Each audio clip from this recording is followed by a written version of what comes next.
Hello and welcome back. I thought we might start off by looking at this idea of object-oriented programming and seeing where we are in our text as well, right? So we started off by looking at the story so far. What we've seen is that we can create a class blueprint and we can use that class to create objects of all kinds. Then we can use those objects to send messages either to other objects or even to the original object itself. And sending a message in the object-oriented way of thinking is called calling or invoking or using a service. It's either calling that action or using a service or invoking that method or invoking that action that's defined for that particular module or class. So let's step back and see what we've had so far, in a sense, right? Most of the programs we've written in the previous examples have used predefined classes in the standard Java class library. The Java class library from the Java API is very powerful, right? This is one of the reasons why Java is as popular as it is. Now we're going to start to design computational solutions or programs that rely on the classes that we ourselves are going to write. The class that contains the main method is going to become just the starting point of an application program, and it's usually going to be called a driver program. Just to sort of recollect, we can write different kinds of Java programs, and if a Java program happens to have the method called main, it's a special method, it's a special name, all lowercase, then it becomes a Java application and it's something that we can then execute, right? That's a point of entry for program execution. True object-oriented programming is based on being able to define classes that represent objects, and these objects are going to have very well-defined characteristics or attributes and functionality. And we're going to see the mapping between attributes and variables, instance variables, data instance variables, and functionality or behaviors and the methods or functions within classes that we might have, right? But to step back just a little bit, when we declare a normal variable like an integer called x, right? We might declare it something akin to this: int x equals 0, semicolon. This follows the syntax of Java.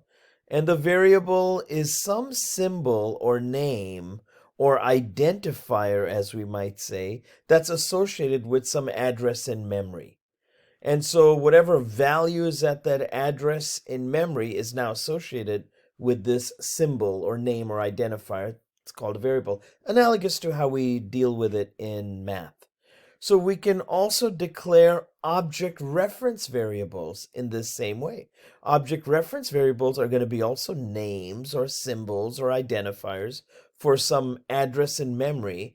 The only difference is that that address in memory, rather than a single value occupying that space, that's the beginning of where the object itself lives.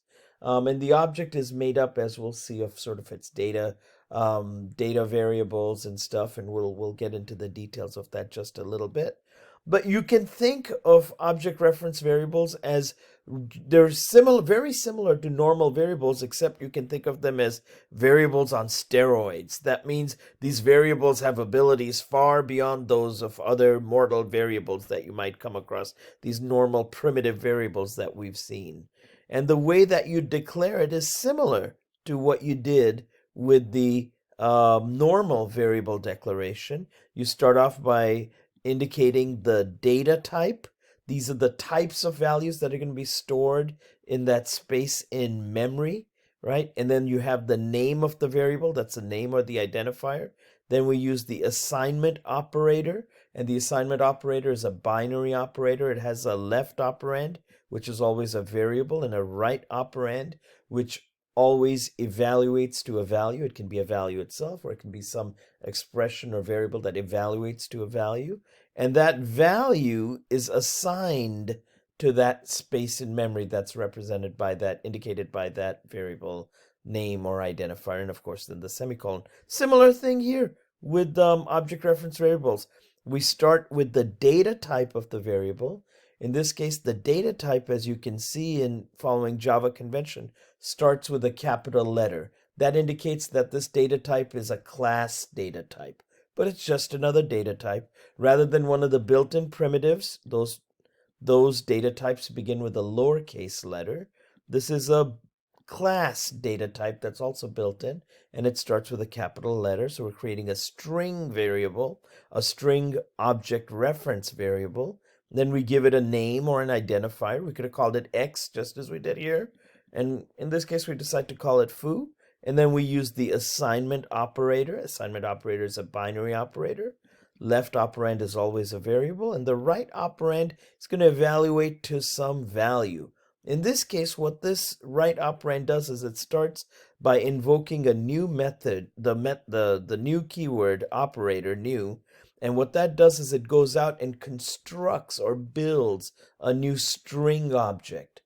And it constructs that string object and it initializes it to a value called hello. So in this case, a lot is going on under the hood, but the constructor for these objects is very much like the contractor that you might hire if you were using a blueprint to build a bunch of houses. You might have a blueprint that you can use to make houses. The blueprint corresponds to the class definition, and the objects correspond to the actual houses that you're going to build. And what you do is when you're ready to actually build a house, you'll hire a contractor. That contractor will go through the process of the actual construction of the house.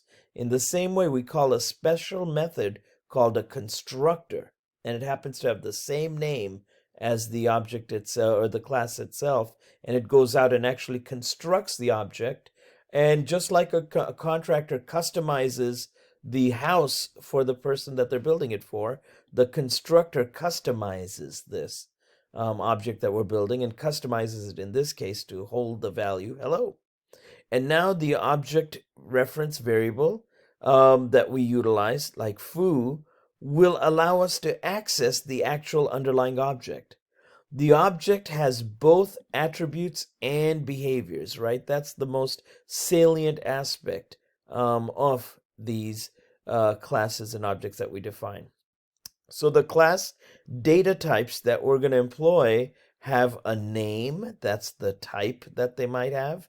They'll have attributes, which are the fields, data instance variables that we're going to have. In Java language, in the Java terminology, they're called fields, and these represent the characteristics of the state of the object. And then the behaviors that that object is going to be capable of are represented by the methods in Java. This is also sometimes called a service that the object provides, or the ability that it has, whatever you choose to call it. The idea is this represents the behavior of those kinds of objects. And you invoke that by calling the methods that are defined for that class. These behaviors are all going to be defined in the blueprint, which is the class definition. That's the definition of that class data type that we have. And as we mentioned before, it's just like a blueprint for a house. You use this class definition or this class data type to build objects, just like you'd use a blueprint to build houses, or you'd use a cookie cutter to build a bunch of cookies or to make a bunch of cookies, right? All of these analogies are going to be equivalent. And that blueprint can be expressed in UML notation, in this unified modeling language notation. And that consists of these three aspects: the name, the attributes, and the behavior. Now, normally there's a normal convention that we follow for how the UML diagrams are represented. It'll normally be represented something like this. You can use many of these tools to construct these UML diagrams. You can draw them by hand if you like. You can use, if you're feeling particularly masochistic, you can use Microsoft Paint or some drawing program to actually draw it out. But normally you'll use some application like Visio or an online application like Draw.io to construct these in a much easier fashion. So the kinds of applications that we've seen so far, the non-object, explicitly object-oriented applications, if you want to think of it that way, will go something like this, right? You might have a problem, a dog that's barking. So we're going to build a class to solve it because everything in Java is represented by a class. So what we might do is start off with a simple main class, and we might call that barkingdoggies.java. We know that the way that Java syntax is constructed, it forces you to have the same name for the top level public class as the name of the file in which it lives. In this case, if it lives in a file called barkingdoggies.java, that has to be the name of the top level public class, right? It has to be capital B, capital D, because Java is case sensitive, and it's exactly the same as the name of the file. Now, there's some workarounds for this. It doesn't have to necessarily be a top level class, and then you can squeeze it in. There are inner classes, anonymous classes. We know that Java has these 4 access modifiers, whereas most languages only have 3 access modifiers: public, private, or protected, which dictate the visibility or accessibility of the class and the components within that class. Java adds the additional one called package, which basically is the folder in which that class lives. And it uses the keyword class and then the name of the class, the identifier for the class. And then we know that Java uses explicit delimiters, the curly braces, to indicate the extent of that construct. In this case, the extent of the class. It begins here and it ends there, rather than using spaces as we might do in Python. And then within it, everything happens inside it. No function, for example, can live outside of a class. And whenever you define a function inside of a class, we call that a method. So Java has a bunch of methods, and one of the methods that we put in there is this method called main.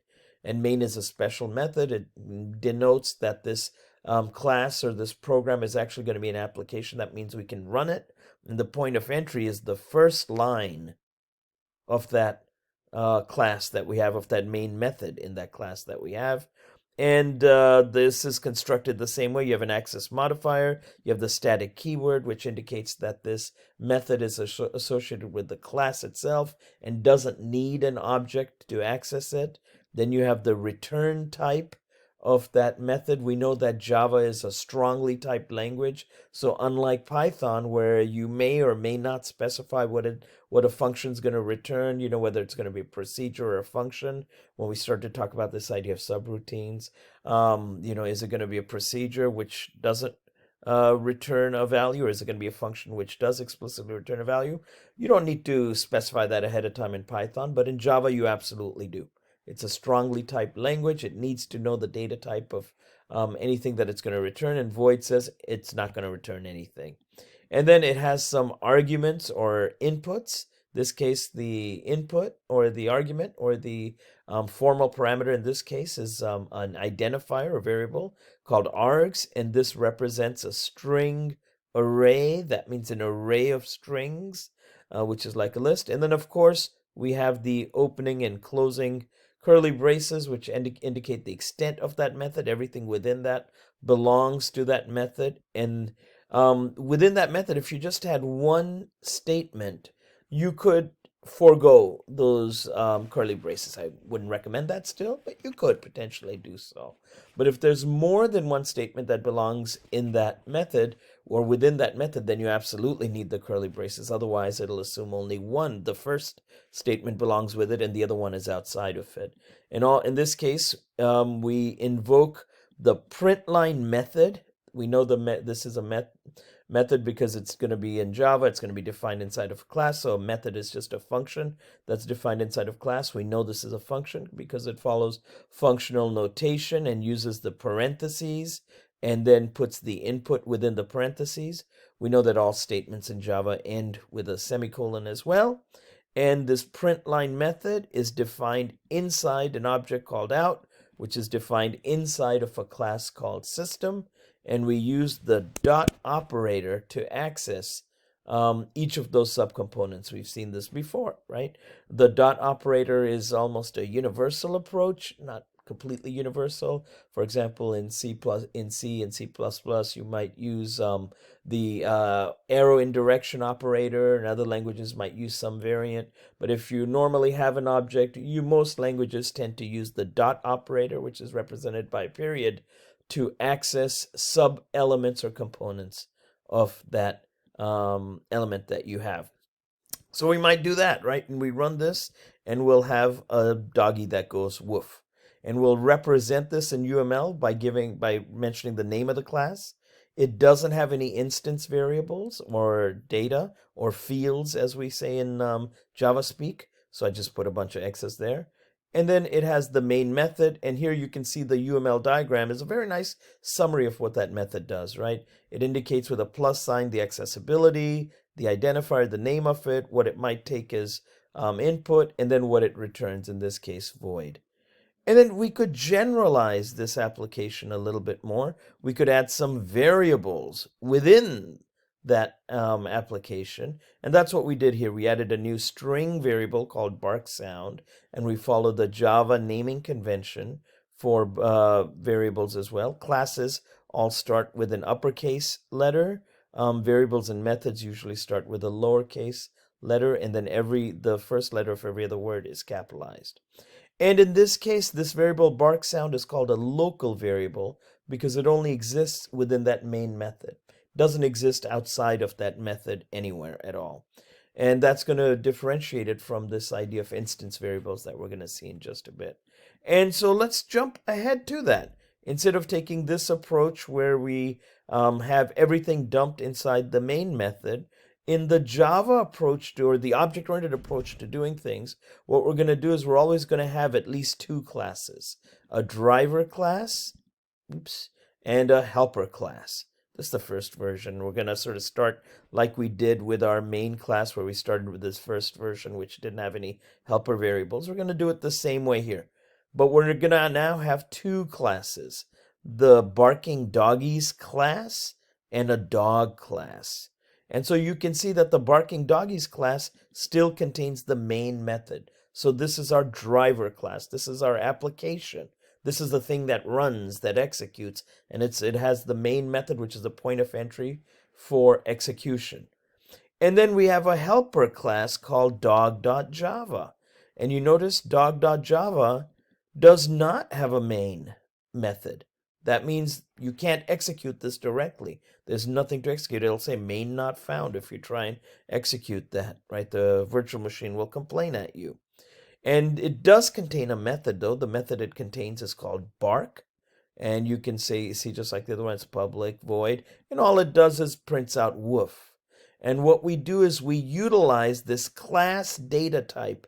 Dog now is our user created. We're the users, we're the software engineers, we're the developers. We've created this new class, and this new class is our class data type. So we use this class data type just like we use any other data type to create variables. In this case, because the variable data type is a class, this is an object reference variable. Just stores the address where that object is going to live in memory, right? And it again uses the assignment operator and then uses the new keyword or new operator to invoke or call the constructor for dog to create a new dog object. And we're going to delve into the details of constructors in a little bit. And then once we've created this new doggy object reference called spot, we can invoke the bark method of spot by using the dot operator on our doggy named spot. So we can say, spot, you should bark, right? And we use the dot operator to invoke or call the bark method or action or command or service that the dog class provides us. And when we run this, the output will be the same. It'll invoke this bark method and it'll print out woof. Great. Now what we can do is we can extend our class by adding in a variable or a field. In this case, all we did is we came in and we defined a new string variable called bark sound, similar to what we did in the non-object oriented approach, right? We created that. Notice in this case, we created this variable within main, so it's a local variable. So over here, what we did is we created this outside of any method, but inside the class. Whenever you declare a new variable inside a class, but outside of any method, that variable is an instance variable or a field or an attribute in Java, a field in JavaSpeak. And so we represent that in the UML diagram.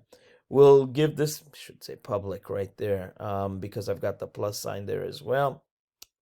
But we can represent that in the UML diagram by showing that here's the name of the variable, bark sound, and the data type of that is a string, as we can tell, and that it's going to be accessible as soon as you create this instance variable, regardless of the access modifier that it has.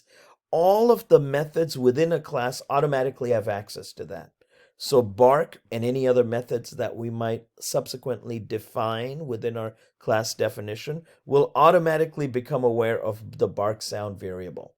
Not only will they become aware of it, they'll be able to utilize it and change it if they wanted to. So in this case, bark now utilizes the bark sound variable to instance variable or field to, again, print out woof. So our functionality hasn't changed, but our implementation has changed dramatically. And by modularizing our code in this way, we really improve the maintainability.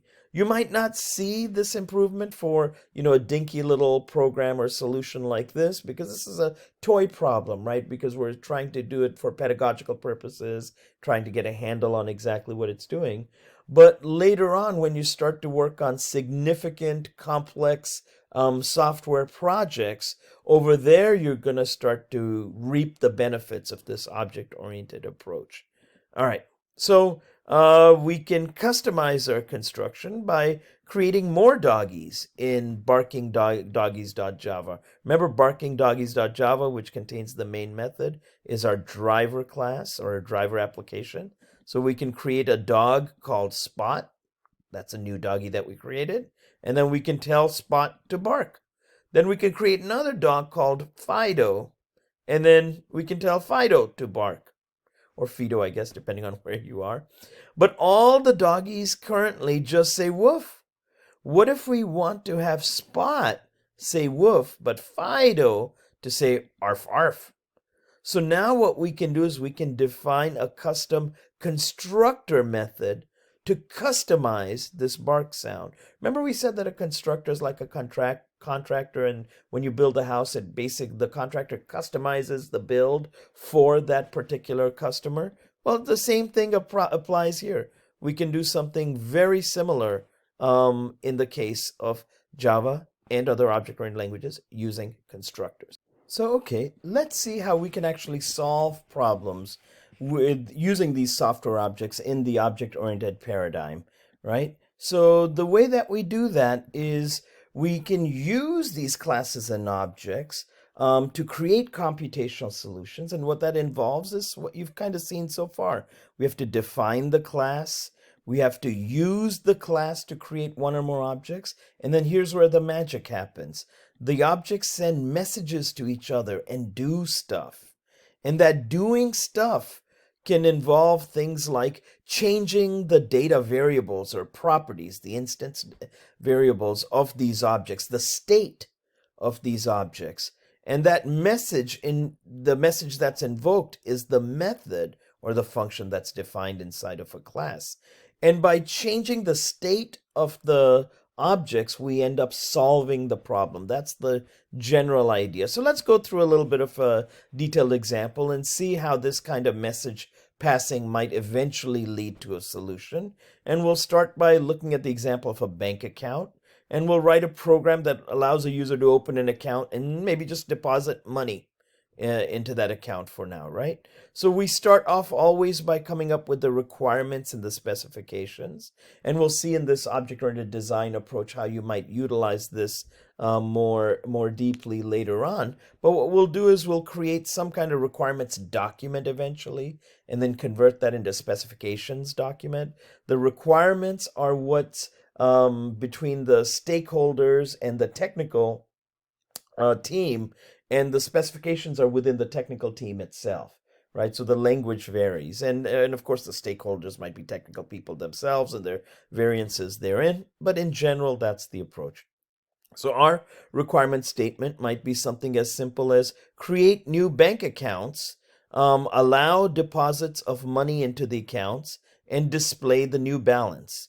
So what you can do is when you're faced with a requirement statement like that, usually the nouns in these statements represent the classes or objects or attributes that you're going to have, and the verbs represent the services or the methods or the actions that those objects are going to provide. So we'll usually go through and bold the nouns in there, for example, bank accounts and balance, and you might underline the verbs that you might have in there, right? And so the nouns will correspond to or become the objects, and the verbs will become the actions or services or methods that we're going to provide. And when you start to construct your solution, I'd recommend starting off with a very simple main method. Make your main method of your driver class, your driver application, as simple as possible, right? And so we can build off of a simple application like Hello World, and you can make a UML diagram for it. And so you might have a very simple driver class where you keep main as simple as possible, and then start to expand it out by including things that are relevant to the particular computational solution you're developing. So if we're working on the bank account problem, you might start by creating a primitive variable just to sort of see how that works, right? And then you're going to see that your class will be used to create these objects, and these objects will be represented by the object reference variables, which are these variables on steroids, and we can use that to track the bank accounts for different people like John or Pat or Mindy or something along those lines. So we'll do something like this. Int x doesn't do anything. It's just sort of seeing our sort of balancing ourselves and seeing how variables work. And we might create an object reference variable for John and call it John's account. Right now, this object, it's just creation of its or declaration of that object reference variable, just like if we were to just declare an integer x without assigning a value to it, right? We actually need an account class because we're going to declare, in this case, we're assuming that we're going to create this new bank account. We assume there's this data type called account. That data type's not built in. It's not a primitive data type. It's going to be a user-defined data type, and this new data type will be a class data type. So we need to define a new account class because this will be our class data type that we'll use to create different bank account objects. Now the compiler doesn't know about this by default, so we have to actually start defining it, and that's what we do over here. We start to define our class. So we say, okay, once we've defined it, then we can use it to create a new object. We invoke the constructor. If you don't define a constructor explicitly, a default constructor is provided for you. It's sort of like in the legal system, right? And then we can go in and start to add methods or services or behaviors for our account. Well, one of the things that we needed to do is the ability to return the current balance, right? That's one of the abilities that we defined for it over here. We said that it should display the balance. That's one of the abilities that we'd defined for our new account class.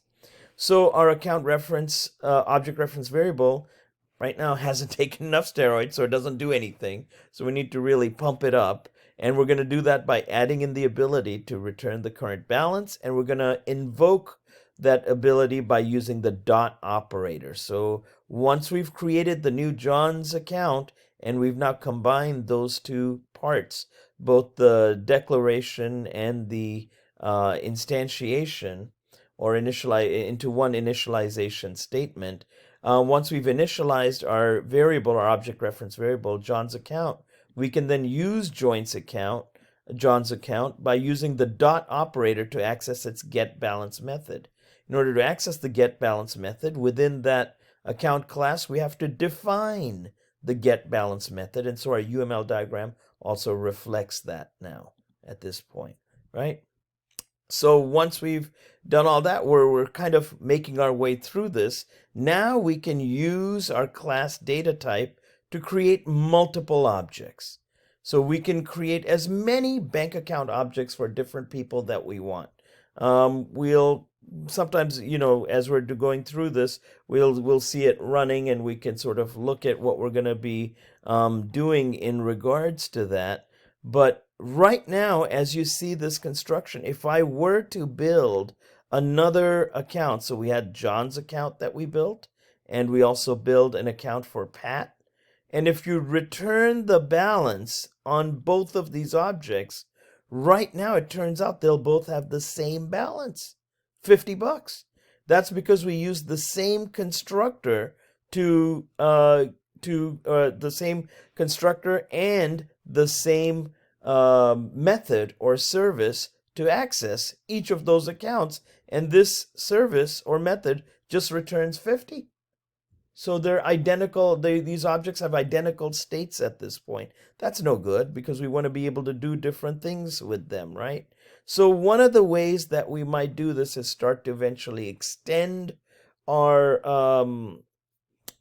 class, and what we might do is we might extend it and make it a bank account now, and then give it the ability to make deposits, and then we can get fancier in how we're going to print out the balance, but we can start to build out what these classes do. And the nice thing is our main doesn't have to change by much.